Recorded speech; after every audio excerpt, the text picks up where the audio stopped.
Right before we started recording, you said that you had some Steve Jobs stories and that you wanted to add something to it. What were you going to say? Well, this is a result of just thinking a lot about the last many years and a lot of it's reflection, but also trying to understand the nature of change and the process that you have of trying to come to an understanding or gain insight. In the book, I talked a lot about the brain trust. The brain trust is such a mechanism. Different companies have different ways of trying to arrive at truth and getting insight out there. Every company says they do that. Most of them are full of shit. All right, what they've got are people around them who are telling them what the leader wants to hear. And the leader thinks they're hearing what they want to hear, that he got this really insightful group. But it's not really about diving deep. There's an overlay of the politics and where I am and what's my career and so forth, all of which gets in the way. In the case of the brain trust, we worked out a way for people to be honest with each other and feel comfortable about it. And we thought a lot about how to do that and what the personal dynamics are, what the psychology is that might get in the way and how we address it.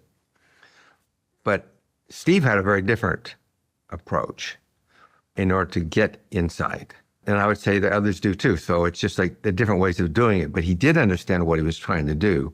He did understand at an intuitive level, there's no upside in being wrong.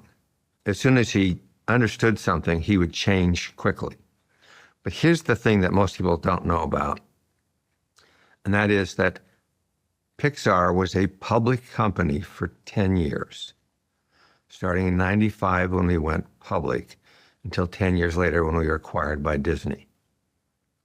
In that 10-year period, Steve fired 2 members of the board of directors at Pixar. The reason he fired them was that they never disagreed. And he said, if they don't disagree with me, then they aren't bringing any value to the company. That's an unusual way of thinking. And he really believed that. Our board meetings were lively, they were loud, and they were thrilling.